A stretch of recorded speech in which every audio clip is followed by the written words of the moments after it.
to Keto and Crime. And if you're seeing this the day it's posted or a few days after, we just had Thanksgiving. I hope everybody in the United States had a great Thanksgiving. Hope all my Canadian friends had a great Thanksgiving from back in October. But we are here today to celebrate the season of giving by talking about a movie that glorifies the killing of each other. And that's right. My good friend Brian from the Front Porch Conservative is here. We are going to be talking about the first Purge. This is the prequel to the Purge trilogy we just went over. That includes the Purge, the Purge Anarchy, and the Purge Election Year. And this one, writer-producer James DeMonaco takes us back to say, how did we get here? And he gave us the first Purge, which is an in-depth look at the very first experiment, which in this alternate United States timeline took place in 2016. So this came out, whereas the last movie we did, Election Year, came out in time for the 2016 election. This takes the Purge origins back to the year 2016. Knowing what a tumultuous year it is kind of makes sense. But in this movie, we find out that the new founding fathers arose as a third party in and around 2014 as a possible alternative to Republicans and Democrats that were deadlocked. Doesn't sound familiar at all today, does it, Brian? No, not in the slightest. And from there, they embarked on a way to remove what they considered non-contributing members of society from society using an experiment known as the Purge. And that's what we're going to talk about today. So, Brian, first of all, introduce yourself, tell everybody where they can find you, and give us your opening thoughts on the movie. Well, thank you very much, Tracy. My name is Brian Trippett. I'm known on social media as the Front Porch Conservative. I've got a channel on YouTube. I've got a channel on Rumble. You can find me also on Twitter.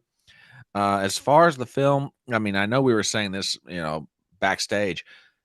You could have done it either way from the writer, director, producer's perspective. You could have either done this film first and then done the trilogy, or do what he did, which is the trilogy, then this.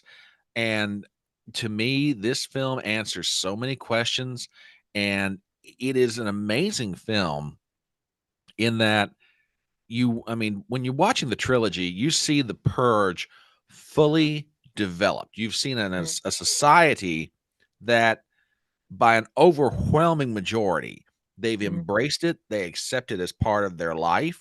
They prepare for it. They've come to rationalize it in their mind to get over the moral qualms and the moral issues. In this film, however, you're seeing they don't even call it the Purge necessarily. They keep referring to it, the organizers of it, as the experiment. In other words, we're going to take a group of people in an isolated area, and we're going to give them this ability that for 12 hours, they can do whatever they want. And as opposed to the other three films where you see it fully integrated, fully accepted, as normal, here you see, I don't know, maybe we shouldn't do this. And then you start to see the slow descent down into what we recognize later on in the other three films. So, I mean, I still think it's a fascinating movie expression about questions about morality. Yep. It's also a really fascinating revelation about, okay, if you could let someone do whatever they want for 12 hours, just what would they do? And some of the reactions in this film compared to the others are just as amazing, because there's still that tension between, I know how I was raised, I know what I've been taught to be morally right, but I'm being given the freedom to be whatever and do whatever I want. And it's amazing to watch how all that plays out on the screen. Exactly. And they really, whereas in the Purge, the first one, you had a view from an upper middle class to wealthy white perspective. The other two movies, Anarchy and Election Year, you have kind of a socioeconomic, multiracial view. This one kind of flips over on its head again, whereas it takes the perspective from a lower income African American perspective, mainly. Hmm. And so we're getting really all perspectives. James DeMonaco has done a really good job at giving us a perspective of what it is for all races, all socioeconomic classes, and stuff. And just as you said, they do it on Staten Island, which historically has been a lower income area of New York. It's also kind of secluded. You can only get there by ferry boat. So once they cut off the ferry boats, you're pretty much isolated. It's a way they can keep people on that island to do the experiment. And they can really have control and test subjects. And guess what? This government organization exploits these people because they do most of, like, they're offering pretty much money, $5,000 to people if they'll just stay on the island during this experiment, and they'll give them more money if they actually participate. But then what do? They don't set up their little command centers near the middle class areas. They set them up near the housing projects, the Section 8 housing, to sign people up because they know those people are the most economically depressed and, in their theory, the most likely to become violent and want to participate. Yep. And they set them up there. They give them these little contact lenses to record their movements, and they're going to just record the data. They think it's going to be a slam dunk. We get this guy named Arlo Sabian, who is, he kind of reminds me of Sean Spicer. I can't help it. He's very Yeah, Sean yeah, I agree with Spicer-esque. that. But he's in charge of the purge for the President Bracken, who is the first NFFA president to be elected. And he is collaborating with a sociologist by the name of Dr. Updale, who's played by the awesome Marissa Tomei. Yeah, yeah, she's amazing in this, and not only does she have the title of Dr. Updale, she also has the title of the future ex Mrs. Front Porch Conservative. Which she doesn't know this yet, but I mean, I just thought I'd go ahead and put that out there for when she finally Oh, does see this video. I have had a crush on her since my cousin Benny. Oh gosh, yeah, absolutely. Yeah, but as an actress, she's amazing because she is probably the embodiment of that tension of like, okay, and in her case, with her occupation, she's really rationalizing it. She's really Mm, justifying it. It's okay, I'm simply here to do a job and to analyze results and to find mm, out why people are doing what they're doing. I'm not going to get into the question of is it right or wrong. My government has contracted me, and you can just see that. mhm. But finally, and we can get into this later on in the video. There comes a point where it's like, no, no, this is just wrong. And when she finally realizes what's been happening, Mhm. yeah, she meets with a very yeah, not good She's situation. she becomes a victim of her own experiment, which we will Yes. talk Yes. about, because she tells, Sabian, the government representative, that, science does not follow the laws of politics, and that's the way it should be. And I think that was the director's, James DeMonaco's, kind of, I think he was basically saying that that was his commentary on what was happening, around the time this happened, because this came out during COVID. Yeah. So I think he was saying that science does not dictate politics and politics should not dictate science. I really think he was trying to say that Yeah. by having her say that. Yeah, the other thing that I found really fascinating about the film is, the director DeMonico is really good with his use of symbolism. Mm-hmm. For example, we find out why this particular flower that you always see throughout these films. Well, for the NFFA, it represents the flower is rebirth. In other words, Right. our society is purging and we're Mm-hmm. coming out of this better and stronger and everything And else. you're I thought referring to the blue Baptisia flower that we've seen the in all the movies. yeah, the blue Baptisia flower. The other thing I thought was fascinating was the towers, the Mm-hmm. housing project, as opposed to being this is this is a symbol of the failure of modern you know social welfare policy. In this film, the tower is actually representative of resistance. Mm-hmm. In other words, these are the places that are still the strongholds where either this experiment is not going to take hold or the experiment's trying to take hold and there is the resistance. It's the people living there and they're like, Mm-hmm. no, we're not going to succumb to this. We will, Exactly. Either we will not be preyed upon, and we will not be the prey, and we will not prey upon others. And I thought that was very interesting. I thought it was very, very interesting.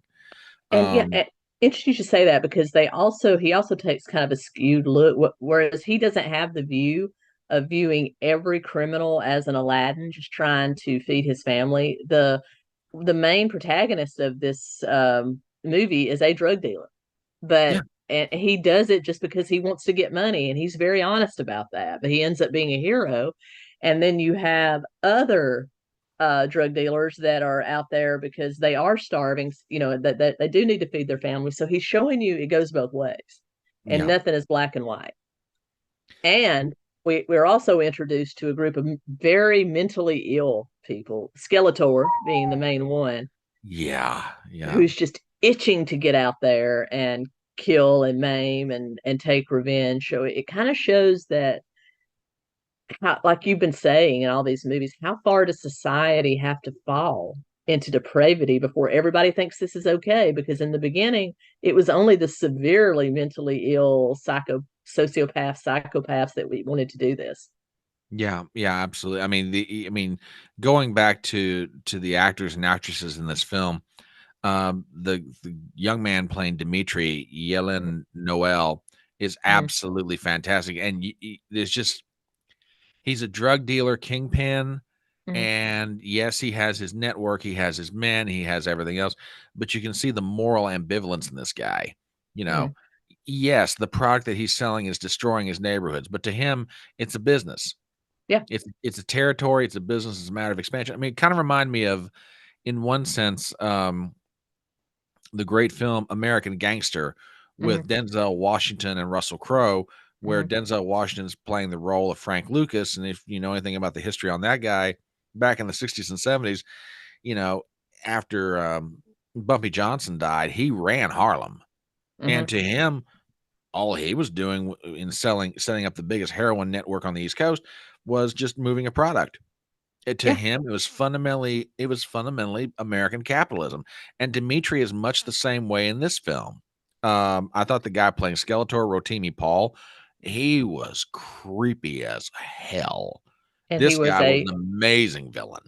he was and Yeah, he was a former street level dealer for yep, Dimitri that Dimitri fired because he saw his violent tendencies, mhm. and rightfully so. But this guy was just pent up rage. I mean, Oh just pent yeah, up rage against people in general. He didn't care.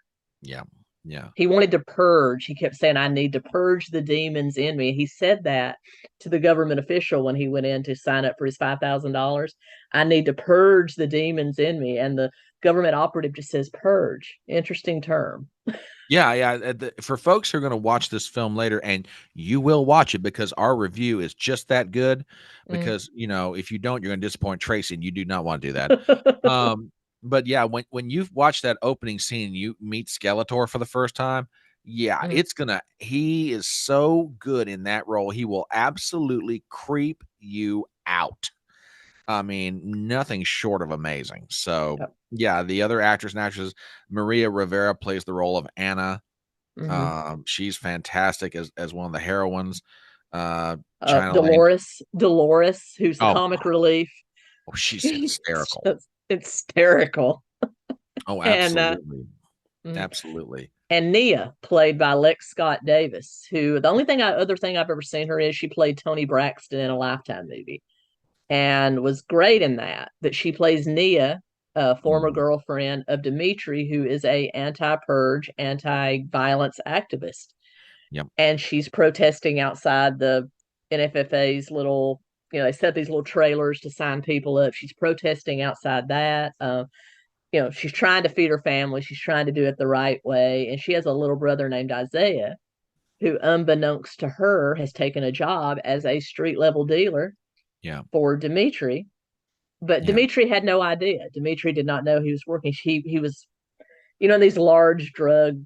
Sure. If you ever listen to Michael Franze, who has an excellent YouTube channel, he's a former mafia boss that served his time and did not get whacked Mhm. miraculously. He's become a born again Christian. He's a really awesome dude to listen to. He talks about in these large drug networks how the people at the top have no idea who their street level dealers are. Those Yeah. are handled by intermediaries. And so Isaiah has gotten a job as a dealer uh, through one of Dimitri's intermediaries, and Dimitri has no idea that his ex-girlfriend's brother is working for him.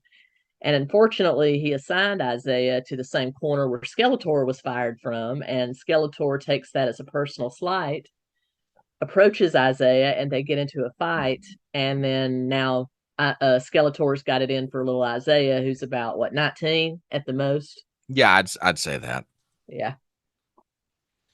Yeah, yeah. Again, the acting was really good, and the visuals are great. We talk about the contact lens as well. The thing that they do with these contact lenses, aside from the government using it like mini little cameras, they're they're color coded. I mean, literally. I mean, like you see people with like orange eyes or green eyes or blue eyes, and the effect in the darkness of the night with those colored contact lenses, it's just an amazing effect. I mean, this director is really good at setting up the visuals. I mean, Exactly. beyond just, how the actors interact with each other or the backgrounds or anything, just everything comes together very well for him. And the And symbolism that when yeah, we get into some of the masks that they wear are all very symbolic. We'll yeah, get to those, but so basically what happens, you have all these characters. You have this experiment taking place in March. It's one night only, 12 hours. All crime is legal. If you stay and participate, $5,000. You get more money if you actually go out and commit a crime. yep, So you have most of the people of Staten Island that are participating. They all huddle like you see the majority of this one community in the church. And they're just going to lock themselves into the church, watch television coverage, stay safe. They have a few armed guards around there, and they're just going to stay there, watch the coverage, leave the next day, collect their $5,000. That's all the majority of the people are. You have some that are throwing block parties with no with just to stay in groups so that they're safer. And then you have the crazies that actually want to go out and commit crime, but the crazies are few and far between, and that becomes a problem for the NFFA about halfway through the purge. You want to tell them about that, Brian? yeah. I found it really interesting because the NFFA is monitoring what's happening, because this is not just necessarily an experiment to them. It's a effort to improve society in one sense by killing two birds in one stone. There are people that the NFFA deemed to be undesirable, or maybe the better word is unproductive. Mm-hmm. So that sort of begs the question, how do you eliminate that problem quickly? So someone comes up with the idea, well, wait a minute. What if we turn these people on each other and just let them be able to do anything they want? So as they're monitoring the experiment, the NFFA starts to have a problem, and that is people aren't purging in the amounts or as quickly as the proponents of this experiment thought. I mean, some of the comments are kind of like fascinating, like um, Marissa Tomei's character in her role as the psychological an analyst. She says basic tenets of, I thought this was great. This quote was great. Basic tenets of morality have to be abandoned. Religious dogma must be dropped. People are beginning to participate. When she starts to see that's happening, the other thing I found fascinating was when the very first killing took place. It was on an ATM machine. With a Skeletor. It was 𝗟𝗏𝗄𝗏. Mm-hmm. Somebody caught this on camera, one of the drones or Mm-hmm. something. When the NFFA people found this footage, they're like, push it out there. What they're Mm-hmm. trying to do is get this idea and let people see it. And as opposed to the, ooh, no, they want them to normal. It's like, when you desensitization, when you see something happening repeatedly and often enough, it doesn't phase you anymore. And Right. that's what to make the acceptance of the purge, something that this society on Staten Island will participate in, will accept, will go along with. They have to see it happening to other people, and that to me was amazing. I mean, we often talk about in modern society how ideas are pushed. Well, here's a blatant example of it. Mm-hmm. You know, And I found that to be just amazing, the way that it was done in the film, the way the director put it together. Exactly. And then you Yeah. have from that one killing, you see it's still Skeletor after he killed the guy that was trying to rob the ATM. And you see that was the types of, like we had said in our last review, that most people, if they're going to commit any crime at all, they're going to lean toward financial crimes or crimes where they can make a profit. They're not going to kill each other. Whereas the Mhm. NFFA wants people to kill each other. Yep. So he moves, that guy was trying to rob an ATM and Skeletor got him. Yep. Then Skeletor moves over to where the actual Section 8 towers are, and some of the residents are having a block party. Mhm. And they're just dancing and drinking and having a good old time. Nobody's thinking about killing anybody. And Skeletor kills a few people. He kills 2 women, and he kills this very Asian guy who looked very out of place. I'm sorry, he Yeah. just looked very out of place. Yeah. Uh, and kills him. And then Isaiah realizes, once everybody realizes that somebody has been killed, they scatter. They scream, they're scared, they scatter. And that's where Isaiah comes out and confronts Skeletor, and they get into a fight. And then from Mhm. there, you have Isaiah saying, I got Skeletor's dangerous. I've got to get rid of him. And so Isaiah makes his point, he's going to hunt down Skeletor and kill him. Yep. So then you have that subplot starting. But then no more killing. And going back to Dr. Updale, she's saying that all the data shows that it would start strong and then start to decline as we get into the early morning hours. And she said this data is all off. It doesn't make any sense.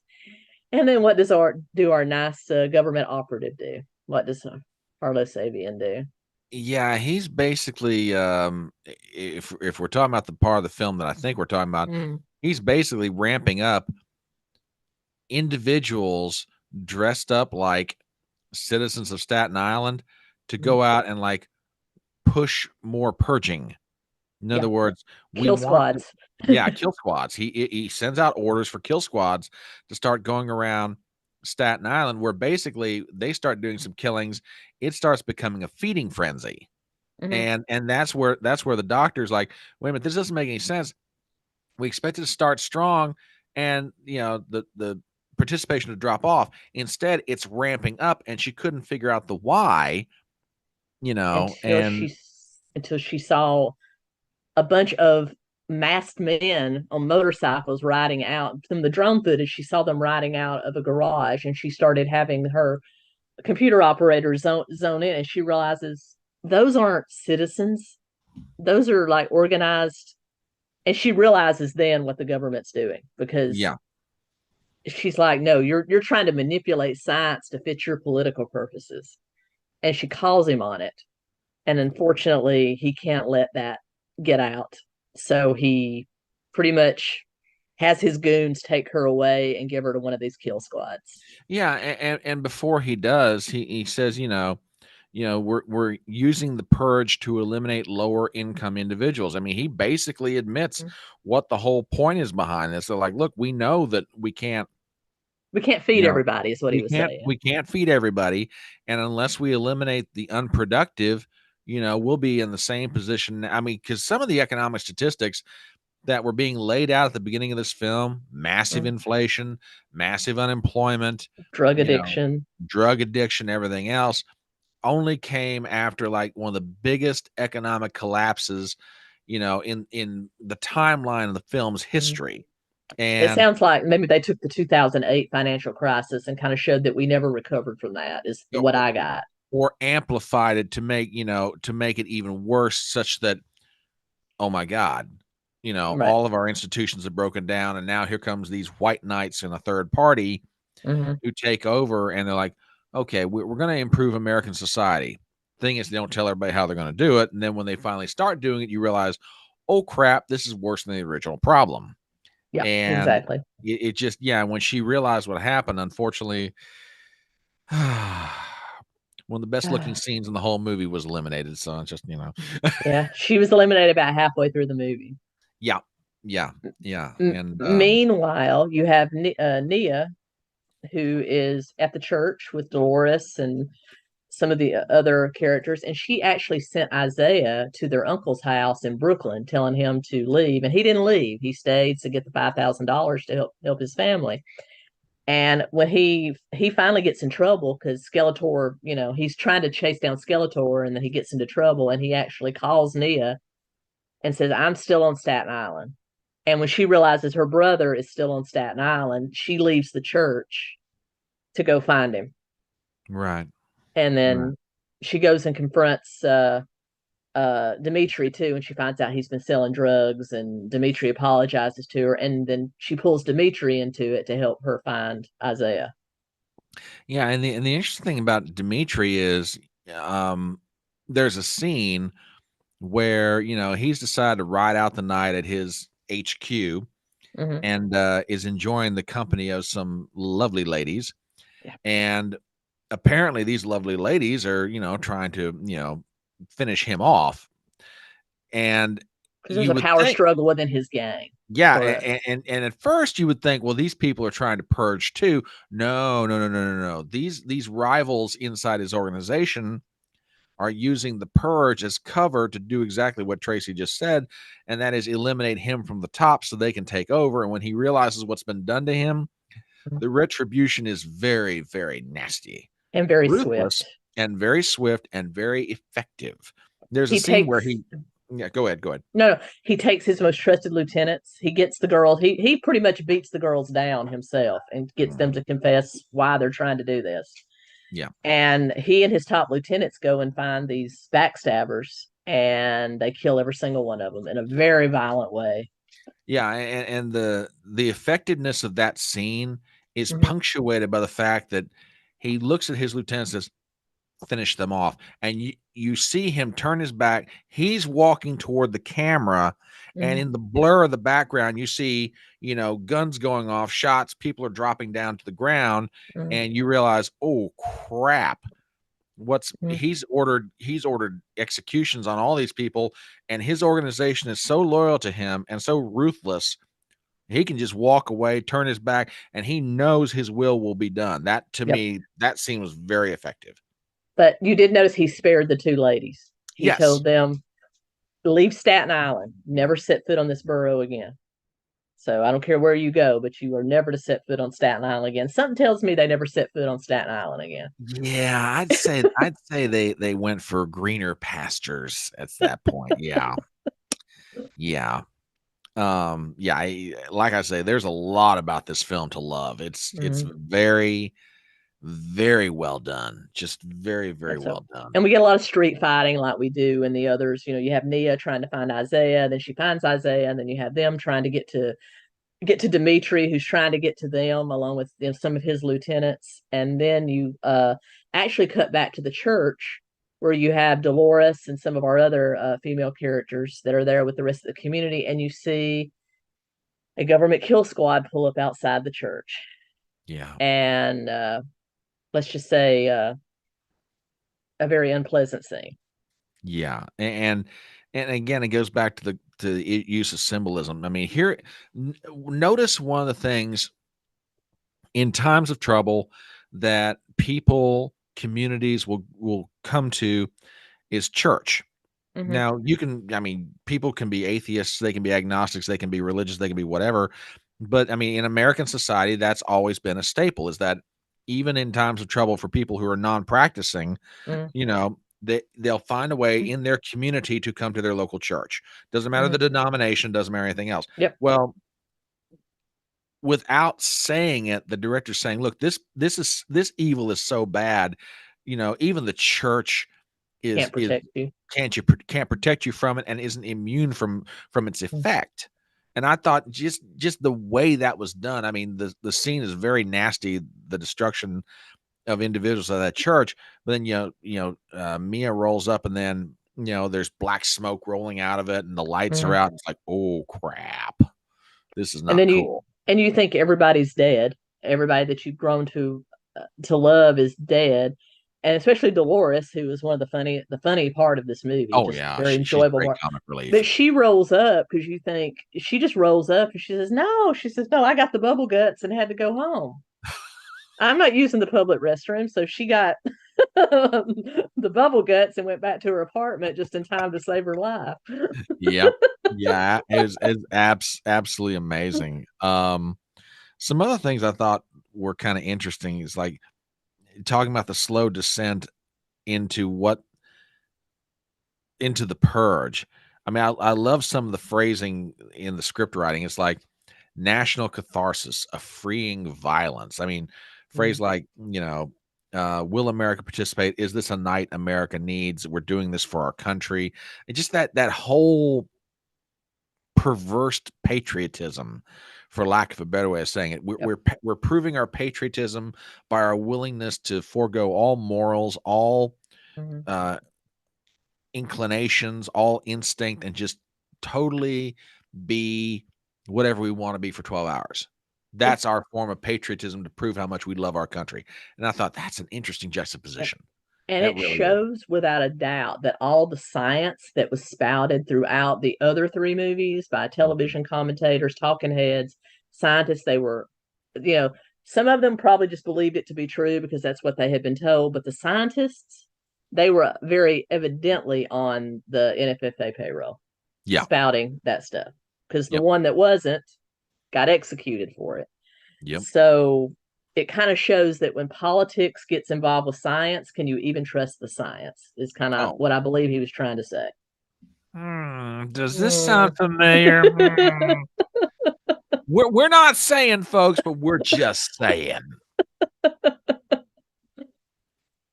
And so very, very interesting. And then you get to the final confrontation where they are deciding to take out these two Section 8 towers, floor by floor, and we get the big baddies of the thing. It's a kill squad known as, there's one called Big Daddy.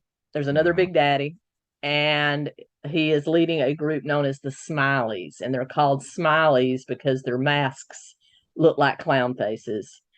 And they are going to go floor to floor in the Section 8 tower, the one where Dolores and Isaiah and Nia live, and they're going to kill everybody they can find. And when Dimitri and them realize what's going on, Dimitri and his gang, they fight their way. We have Nia, Isaiah, Dolores have gone home, locked themselves in their apartments, which are on the or Nia's apartment, which is on the top floor, the 14th floor of one of the towers. You have Dimitri setting up his gang outside the tower as guards, and then you have pretty much his entire gang is wiped out by a helicopter. And that loyalty that you were talking about, where he is so confident in the loyalty of his lieutenants. You have one lieutenant that shoves Dimitri under a car and takes the bullets for him. Yeah, that was amazing. That was an amazing scene to watch. Right. Yeah. It's I'm sorry. Go ahead. Oh no! And then Dimitri takes one of the guns. It's an automatic weapon. I'm not sure what. I don't know if it's an AK but it's definitely an automatic, a true automatic weapon, not what they try to say an AR is nowadays. And he goes into the building. He calls Nia. He lets Nia know that they're going to go floor to floor to hide wherever she can hide. And he's going to try to get to him. And then you have this amazing 10 or 15 minutes of Dimitri going floor to floor, John Wicking it up in there. Yeah. He was. His character was amazing as far as its development. Excuse me, throughout the film.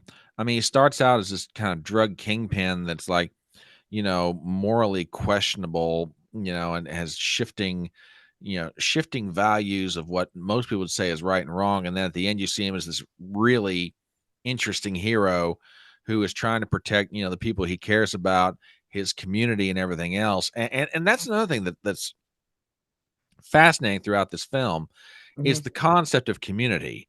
I mean, at the end, when the experiment is over at 7 o'clock in the morning, people are walking, they're limping, they're bloody, they're tired, they're dirty, they're everything else. And they're like, we're going to protect our community. We are going to protect our community. And, the other three films, you might not have felt that same sort of sense that was coming through.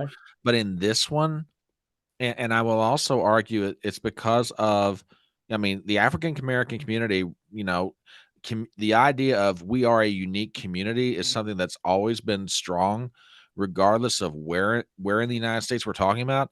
And in this film, that concept of community comes through because, like, he's not necessarily fighting for his country. He's not necessarily fighting, on one side of the experiment or the other. He's like, no, you're not going to do this in my community. Exactly. I will not see the people of my community. I will not see this done to them. I And I will. thought that was a very interesting concept. He was pulling a Rittenhouse. Yeah. Yeah. I'm sorry. You can Yeah. flag me if you want to, YouTube. He was pulling a Rittenhouse. You know, we're going to protect our community. Yep.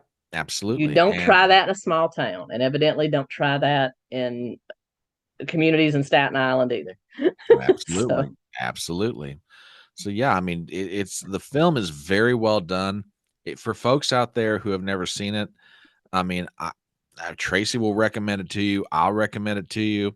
You know, I'm not necessarily when I first started watching these films, I'll freely admit I'm not necessarily, this genre of film is not necessarily something that I always watch, but mhm. these are very well done. And this one, yeah, you need to watch this. This is Yeah, just that good. it's very good. If you are a fan of the other movies, you'll definitely love this one. It answers a lot of questions. If you have not seen any of the movies, I recommend watching this one first, Yeah. then going to watch the trilogy, and then finish it off with the movie we're going to do next time, which is the Forever Purge. And that's the story of what happens when the government loses control of their experiment and it goes global. So, which is actually a very scary concept to think about. Yeah. Yeah, it truly, truly is. I'll agree with that. But yeah, we have Um, this. If you love John Wick, you're gonna love this because 𝗍𝗫 is a John Wick Jr. in this. It is awesome. He goes floor to floor, 14 floors of fighting and stuff, and then in the end, it ends up being 𝗙𝗶𝗄𝗃 that it helps him out because he comes in at the last minute just to kill whoever he can find, and Now, see here's that was really my only complaint with the yeah, film. It's like to me, his appearance at the end, Skeletor, to me that was a throwaway. It's like yeah. you could have had We could never anybody. have seen. Go no, Yeah, yeah, absolutely. We could never have seen him again after that block party, and we'd have yeah, been fine with it. yeah, exactly. I mean, just to put him back in there at the end is kind of like, okay, you're reminding me that he's doing something and he's not dead yet. Oh, yeah, Mm-hmm. and this somehow enhances this. Why? I mean, well, I Yep. already know he's crazy. I already know he's willing to kill people. Mm-hmm. It's like you said, if they never showed him again after that block party, you would just assume, okay, he's out there, murdering and pillaging and doing whatever, and Mm-hmm. never gave us. Yeah, to me, his reentrance there at the end was it might have It's a little been. bit lame. I mean, Yeah, yeah, he did take out, like, okay, we're down to Big Daddy and three other Smileys. They're the last ones left. yeah, And they've got 𝗍𝗫, Dolores, Isaiah, and Nia trapped in the bedroom. yeah, And yeah, he comes in and he takes out the three non Big Daddy Smileys. He does yep, do that and then gets killed himself. Okay, great on Skeletor that he took them out. Not to help 𝗍𝗫, but just because he wanted to kill. yeah, But you're telling me 𝗍𝗫, after he just shot through that entire company of Smileys, couldn't handle those last four? yep, absolutely. Yeah, I And then just yeah, yeah, just to me, I'm like you. It was lame. It was like, yeah. yeah, okay, you're trying to go for a cheap pop here, and it just, Yeah, yeah, there's no character art necessary for that. Not no, everybody needs an arc. 𝗍𝗫 had a great arc. yeah, Nia had a great arc, but you don't need an arc for somebody like Skeletor. He can just be a psycho out on the street, and we're fine with that. yeah. I mean, yeah, we know he's crazy, and that's all he really needs. He served his purpose for the film. You fill the crazy quota. You're doing a great job at it. Exactly. And then, of course, when it's all said and done, they're walking outside, bloody, battered, and they're saying, they're not going to wipe us out. We're going to stand together. We're going to protect our community. And three characters we forgot to mention, they call them the Three Kings in the cast list, but it's the three OG gang members Oh yeah, that yeah, they trapped in that garage who all survived, and they fought hmm, like, but they were another, I think, component of we're going to protect our territory absolutely, because they were there. absolutely. They didn't leave. They could have left, but they armed up and they tried to protect that apartment building.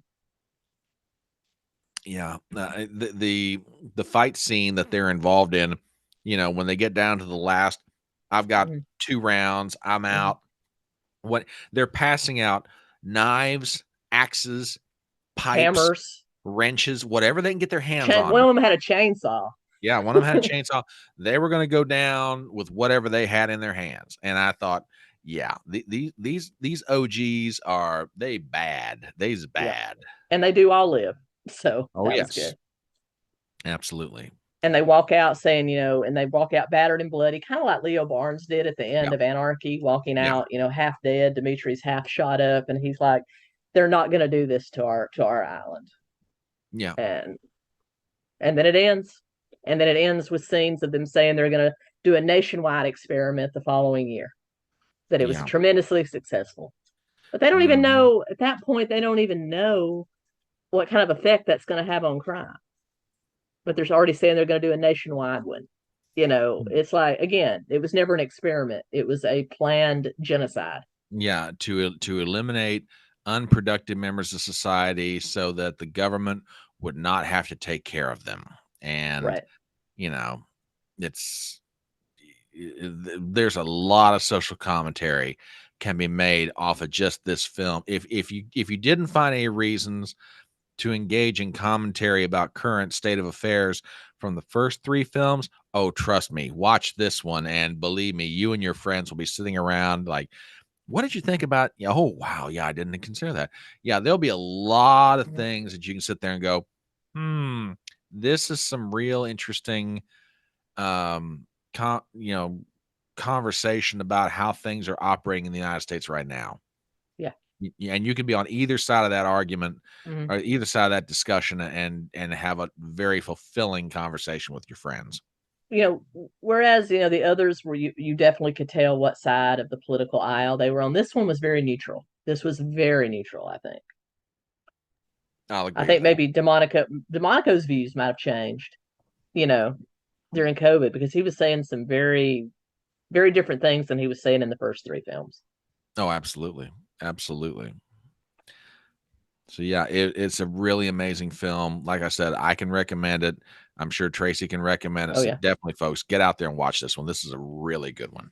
It is it's definitely an A, solid A in my book. Yeah. And Yeah. normally movies go down in quality as you get further out from the original, but I think the Purge franchise is just an example of one where they get a little bit better each time.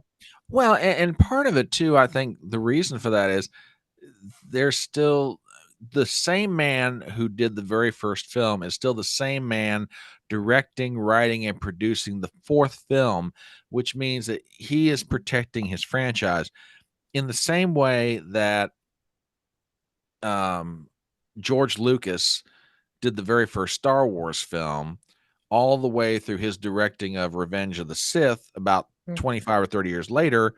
You could still tell the love of what he had created back in the 1970s was still there. I think DeMonico is the same way here. What the Mm-hmm. first Purge film came out, what, 2010 It's or 2013. 2013? Okay, 2013. This one came out in 2020. That's four films over the course of what, 6, 7 years? Mm-hmm. Yeah, you could tell that the creative mind behind these films, the creative directing, the everything else, DeMonico's touch is still on this. So I think that's part of it, the reason why the quality of this film doesn't diminish, over the course of 7 years. You know, Exactly. yeah, Just like you said with George Lucas, the prequels, I mean, of course, they're not as good as the original sure, three, sure, but they're not bad. I like the prequels. They make a lot of sense. They're in yeah, universe. Everything's mhm, continuity is there.